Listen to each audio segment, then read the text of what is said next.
Welcome to another FriYay Q&A. I kind of can't believe it's already Friday again. I feel like we just had a Friday. Not that I'm complaining. But yeah, here we are. It's Friday. I'm ready to go. We're going to be talking about astrology today. And it's one of the things I do, and I love it, and it's a tool I've used for many years in my own life. And every year it deepens because I learn more, because astrology is one of those things where it requires you to build, to really be able to do it for yourself in a very accurate and applicable way. It requires a lot of study. And so I wanted to answer some of the questions I get asked most often about astrology.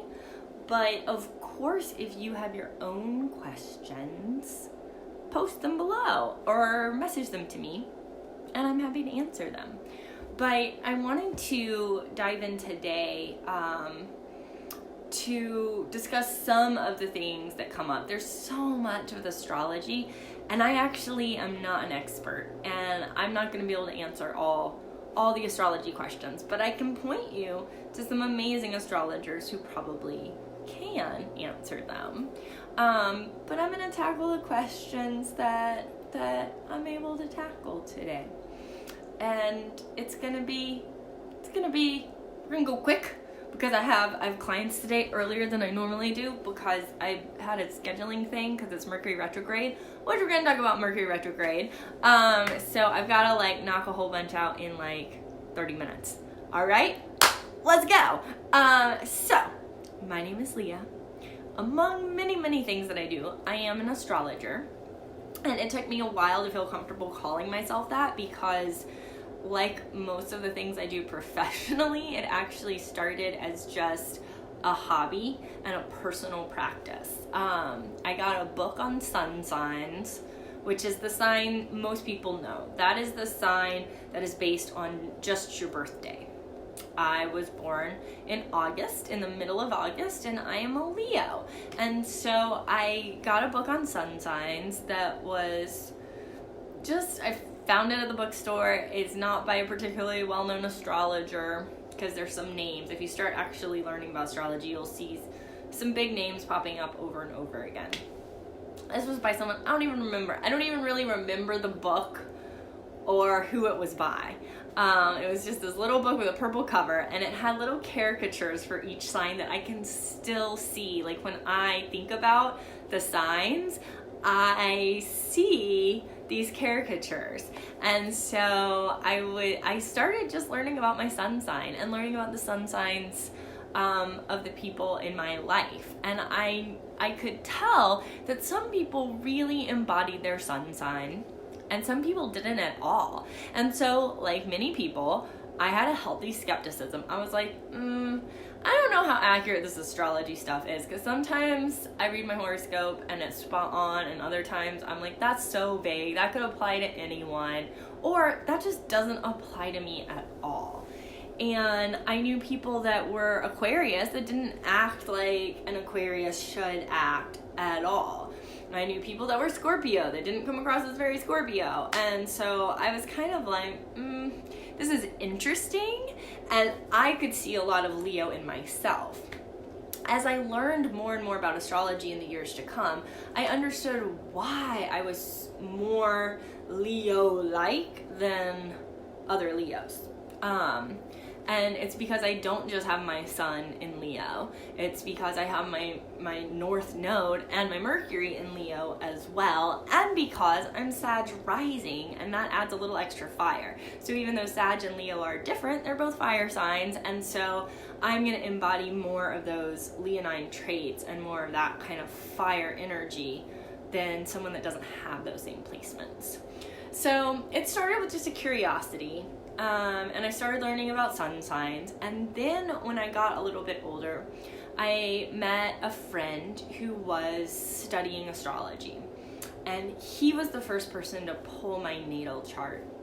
And he pulled it at a time when I didn't know him well yet. I had just met this guy.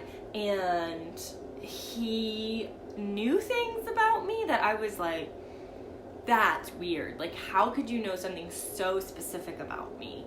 And I got to know him, and I would watch him pull charts. And this was back in the day before we had all the apps and software and technology we do now. Obviously there was software back then. We did have computers, but he would hand draw a lot of his charts. And that was part of the inspiration behind me creating my own chart templates that my friend Sarah Price helped me design. Neon Cardigan, y'all. Shout out to Neon Cardigan.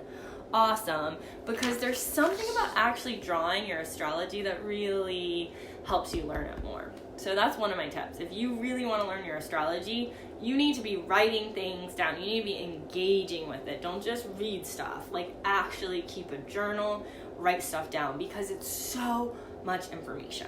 And so my friend Christian, who has since passed, really opened my eyes to how accurate astrology could be, how helpful it could be, and how much there was to learn. That there are 12 houses. So even though your sun might be in one sign, you might not be like your sun sign. You might be more like your rising sign, which is the sign that starts the first house. You might have a really strongly placed moon sign. You might have a stellium. You might have a bunch of planets in one house in a sign that's different from your sun sign. So you're gonna take on more characteristics of that. If you have 5 planets in Aquarius, but your sun is in Pisces, you're probably gonna have a strong Aquarian influence in your life, especially if it's not in the 12th house, and if it's if Aquarius is also like a rising sign or a moon sign, because those are key indicators of our basic personality, the sun and moon and rising. So my friend Christian helped really open my eyes and connect me with how much there was to learn about astrology. And then the next thing I did is I got this awesome book called Spiritual Astrology by Jan Spiller and Karen McCoy. And the way I really started to learn astrology was just by studying my own personal astrology, my natal chart, over and over and over again, and going deeper each time, because you can learn the signs, the planets. I have Mars in Cancer. I have Sun in Leo. I have Saturn and Jupiter in Libra, and I learned what all of that meant. And then I started learning about aspects, which is the relationships between the planets. So my Saturn and Jupiter are conjunct. My North Node is in the 8th house. I also learned about the houses and the signs and what that meant. So these relationships between the planets, the signs, and the houses. Those are your 3 primary building blocks in astrology. Planets, signs, houses. You have to learn those before you can really move on. So learn what the signs are and what the energies they represent are. Learn what the planets are and those energies. Saturn is more disciplined. It moves slow. Pluto is about transformation, power dynamics. The sun is about our life force, our essence, our vitality. Mars is about our will and how we assert ourselves. All of those things mean something. And you start to learn how to work with them and how they go together and interact. And then you learn the houses. The first house is the house of self. The second house is this house of resources. The third house is the house of... It starts to get, there's a lot of things, but it's the house of your community, of siblings, and of education, like the earlier education. The 4th house is the house of home, family, tradition. And you start to learn what it means if you have Saturn in Libra in the 4th house. All of those things mean something, and then you have to learn what it means when they are together. So you have to build on your understanding of these different separate pieces and be able to weave it together in an accurate but also kind of intuitive, artistic way. I'm someone who loves stories. I love reading about myths and archetypes, and I'm able to kind of sense how things go together. I can hold a lot of different pieces of information within my understanding at the same time. So some people are going to be better suited to even doing astrology or understanding it than other people. If your mind doesn't work this way, if you're super linear and need things to be like super compartmentalized, it's going to be harder for you. You might want to just go with the fact that like it's going to be better for me to consult a professional astrologer rather than frustrate myself trying to like piece this together. Right? People that are more suited to being multi-potentialites or working in different fields are probably going to have an easier time actively learning and using astrology. Not that you can't, if you're a super specialist, focused on one thing at a time person, it doesn't mean that you can't be an excellent astrologer or understand it for yourself. Just know that a part of really using and working with astrology is being able to hold a lot of moving parts in your mind and being able to like understand when they move, because it gets even more than just these 3 building blocks. We get into aspects. Aspects are the relationships between planets. If 2 planets are side by side within a couple degrees of each other, that's a conjunction. That means one thing. That gives the planets a different energy. The expression of that energy comes through the sign and the houses those planets are in. So we're getting more layers. And then you can start looking at, you have your natal astrology, which is a snapshot of the sky right when you were born. And that energy kind of influences you throughout your whole life. But meanwhile, the planets keep moving. And so you also look at your transit astrology, which is what, when these planets are transiting right now, Jupiter is crossing through. Right now it's crossing through it's passing into my 1st house. All right, it's been transiting my 12th house for the past year, bringing me opportunities, experiences in my own spiritual growth and development, because that's what Jupiter does. It brings opportunities. It's been in Sagittarius, which is also about learning and opportunities and crossing boundaries and going beyond what we've known into new experiences. And now it's moving into my 1st house of self and expression. And what am I doing? Here I am making all these videos, putting myself out there, communicating more, expressing myself more. Not because Jupiter told me to, just because it feels organic. It's what's happening. So, and then Jupiter's going to move into Capricorn. We'll talk about that. I can get all over the place with this stuff. Just understand that astrology is a lot, and my journey to astrology was very personal, and it involved me wanting to have a much deeper understanding of myself. So I started learning, I started reading. This spiritual astrology book was so helpful because it really breaks down. I'm more about the spirit. I don't like predictive astrology. I don't want to know when I'm going to get married or how many partners I'm gonna have. I like really knowing the deeper, like, what is my soul's evolution? What does all of this mean? How can I use this to be a better person, to be a happier person, to have a more creative, fulfilling life? And so the spiritual astrology book looks at astrology through that lens of soul growth, of transformation, of evolution, of consciousness over time. And so as I built this understanding for myself, I was also reading about other people. I would look at the charts of people close to me. And that helped me expand, so I didn't only know what it meant to have Saturn in Libra in the house for me it's in, but I also learned that like my friend over here has Saturn in the 10th house in Capricorn, and they are like a amazing business person. Like they are so focused on work, they're so dedicated, it comes so easily to them, but also very serious and a little too focused at times. And so I was able to expand my knowing so that I could look at other people's astrology and kind of understand more what it meant. But that took years, y'all. Partly it took me years because I never took a class in astrology, right? But I did help teach one a few years ago, and my friend, who is an amazing, very well-trained astrologer, Christina Caudill of Radiant Astrology, shout out Christina, she recommended this book to her students, so I got it.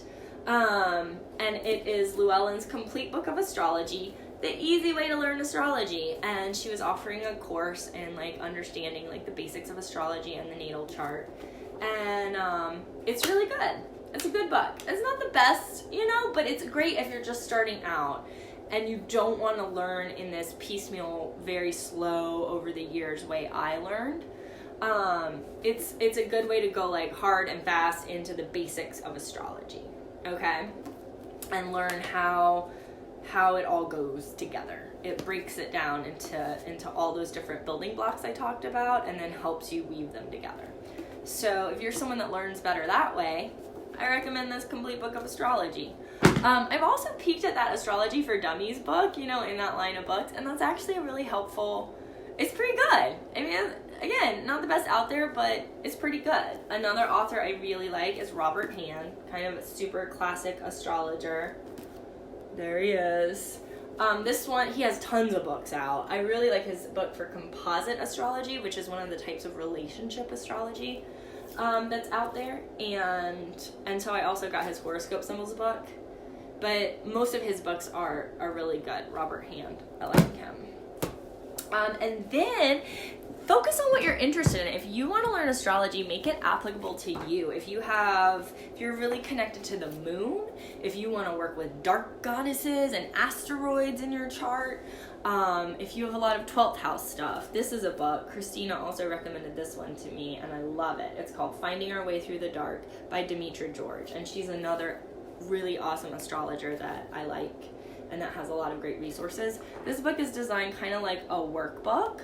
It talks about like the moon phases, it talks about these different asteroids, and you can go through and write in your own information and then learn more about what each of them mean. It goes into a lot of the dark goddess asteroids and moons. And so when you're ready to go even deeper, or maybe you don't want to go deeper per se, but that's where your interest is, follow your interest, right? Like follow what you're most passionate about. That's what I did. That's how I learned astrology. I just followed what I was interested in, what I wanted to learn about, and over time it built into something bigger.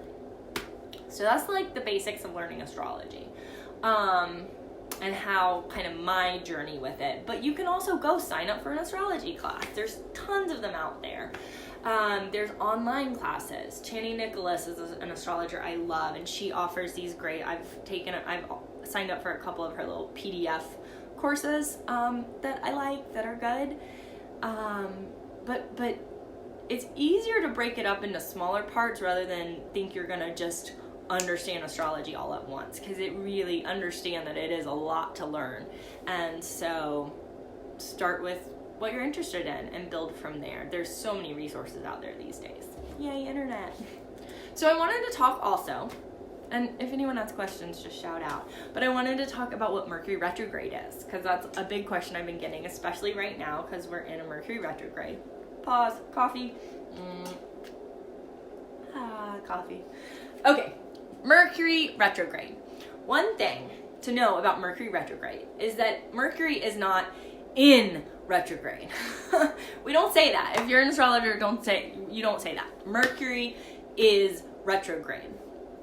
What that means is the planet Mercury, from our place here on Earth, for about 3 weeks, it appears, it doesn't actually move backwards, but it appears to retrograde, to move backwards across territory in the sky it's already covered.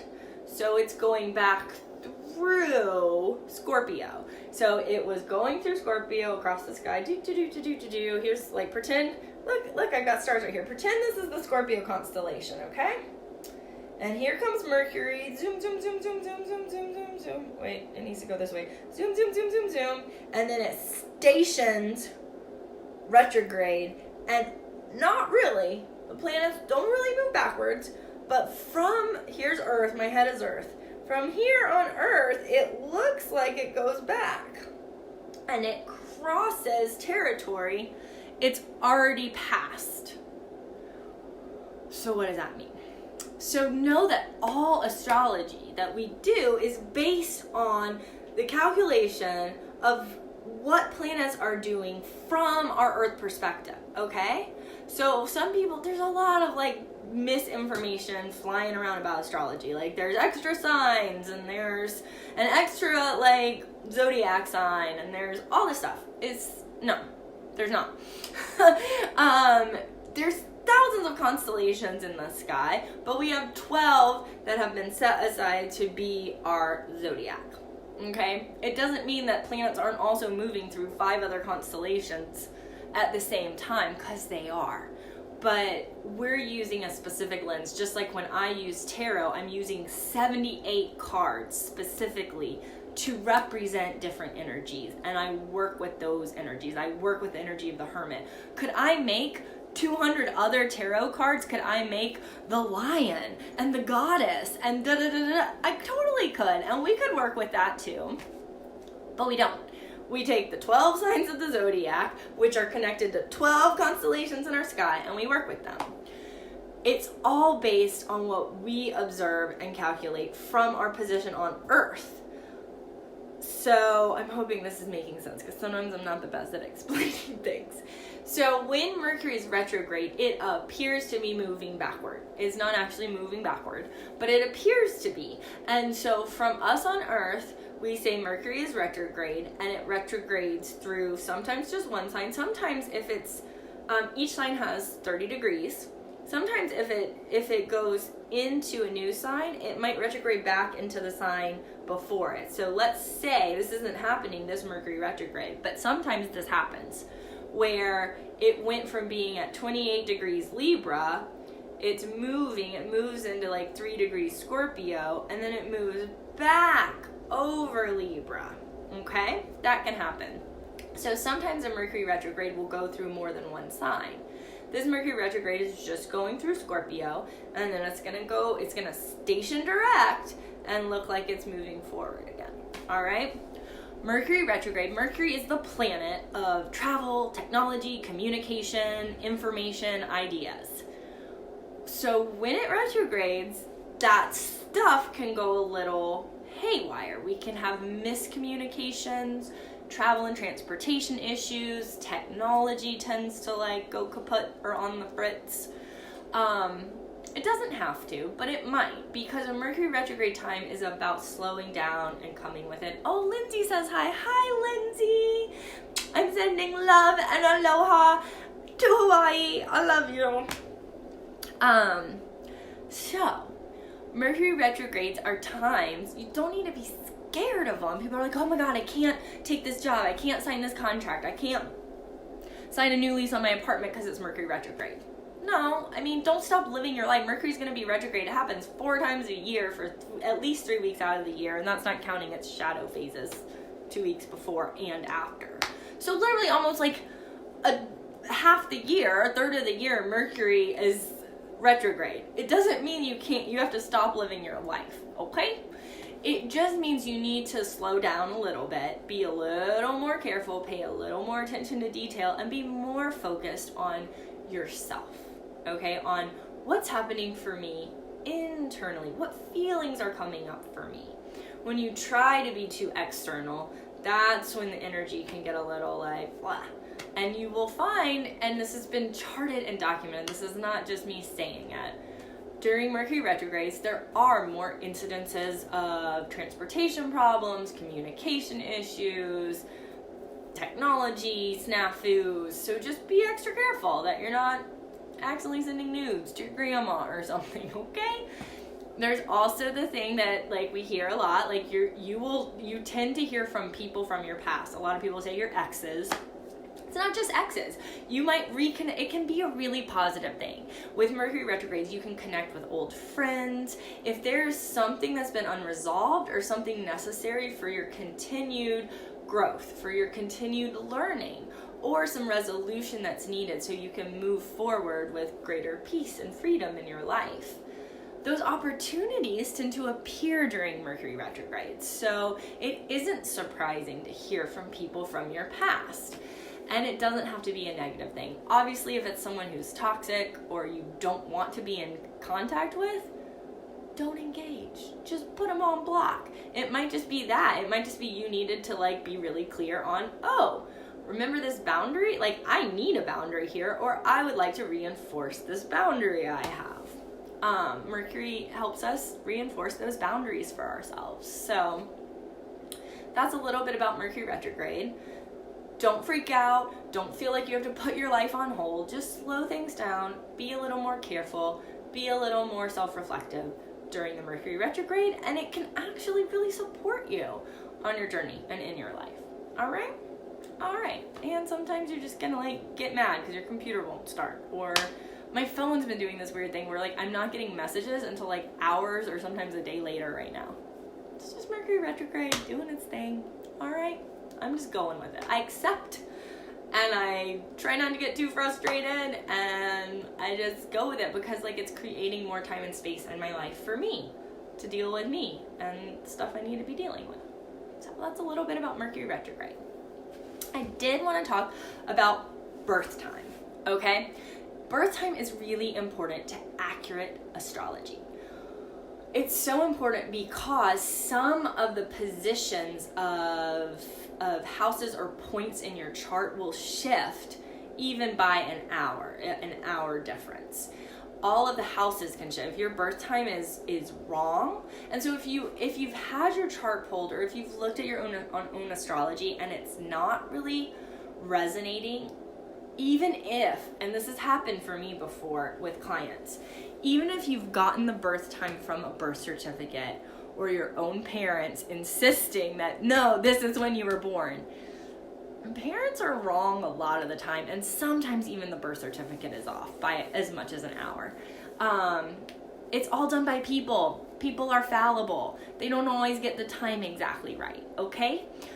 We can do something called a chart rectification. Not all astrologers offer this. I happen to be an astrologer that loves chart rectification. I happen to be really good at it. I'm going to toot my own horn a little bit. I'm pretty good at the chart rectification. And it's a way of determining the most accurate birth time for yourself. Based on, you look at different things that have happened in your life, and I ask you some questions about your personality, how you respond to things, and certain kind of key milestones in your life. And through that exploration, we're able to calculate the time, maybe not down to the exact minute and second, but we're able to get an accurate chart for you. Because astrology really does work, and so if stuff is really not resonating or syncing up, it's almost guaranteed that the time you have is not the correct time, because your chart should make sense. And the current astrology, as things transit, we will be able to see like, oh, no, Saturn was totally transiting your 10th house, not your 3rd house. And so let's see what time would create that shift, because certain things are happening that's making it very, very clear that you are having like a Saturn transit through your 6th house or something, whatever that is. And so a good astrologer, some astrologers hate doing chart rectification, so not every astrologer will be willing to do this, but there are a number of astrologers who are, and I'm one of them, so reach out if you need a chart rectification. But that's a way to make sure you have the accurate birth time so that you can use the astrology in your life. Because the time really is important. There's been times I've had to like offer people a refund, or just say, hey, here's the things we can look at astrologically. I don't want to waste my time. Some astrologers will just set your time as 12 p.m. or 12 a.m. or do like a whole house system astrology.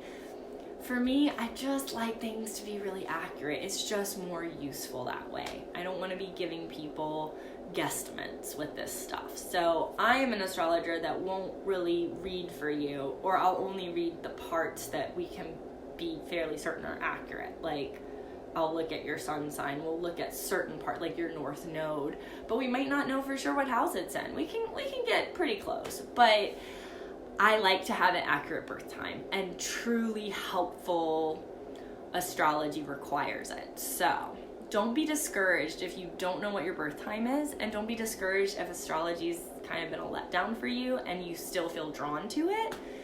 We just need to get your birth time right, all right? All right. And then I did talk a little bit about sun, I have my notes here of what I said I was going to talk about. Sun, moon, and rising. What? People hear that a lot. So most people know their sun sign. That's your main zodiac sign. Your moon sign is important too. All of the signs are important really, and I love one of my favorite things to look at for people is your north node. Google it. I'm not getting into that today, but Google North Node, find out when your North Node, find out what sign your North Node is in. If you can find out the house, find out the house. Time Passages app is one of my favorites to use, so I recommend that app, Time Passages. You can pull your chart and look at all this stuff. It also helps you kind of learn the astrology, so I like it. But the moon sign deals with more of your subconscious self, your emotions, what you need for emotional stability. It can also speak to any issues with the mother figures in your life. So the moon sign is an important one to know. And then the rising sign. That's the sign that was on the horizon when you were born, and it's how you present externally. So if you're really not a lot like your sun sign, you probably have a rising sign that's in a different element. And so there's a lot to learn about your rising sign that can help you understand yourself better, especially if your sun sign isn't super hitting it home for you. And when you read daily horoscopes or weekly horoscopes, you should always read for your rising sign, because the way we do horoscope astrology, you set each sign as the first house. But so I would set to read for a sun in Leo. When I'm writing my horoscopes, I'm setting Leo as the first house, but actually my natal sun sign is in my 8th house, so it still will be helpful. There's still helpful themes, right, for that astrology. I'm not saying like the horoscopes just are bogus, but you should also read for your rising sign, because the rising sign is the sign that starts your first house. So your rising sign, when you're reading those weekly, daily, monthly horoscopes, your rising sign will most likely be more accurate than your sun sign. It's good to read for both, but absolutely read for your rising sign. I'll usually read rising sign first. When I'm reading horoscopes that other astrologers write, I'm reading my rising sign before I look at my sun sign, because it's going to be a little more accurate and relevant to the themes in my life because of that. All right, that's going to be a wrap for today. But if you have other questions, I'm going to keep doing these Q&As. And so let me know. And if you need a chart rectification, reach out. I do offer those. I should probably list it on my website and so people can sign up for that. But you know what? We'll get there. One of my goals for 2020 is to have a personal assistant. It's going to happen. I'm manifesting that. It's going to happen. I need it. It's busy around here, y'all. But have fun. Go read astrology, learn astrology, use astrology. You're welcome, kitty. Thanks for watching. Take care. See y'all later. Have a great weekend. Survive the Mercury retrograde. Use it to your advantage. Mwah! Bye.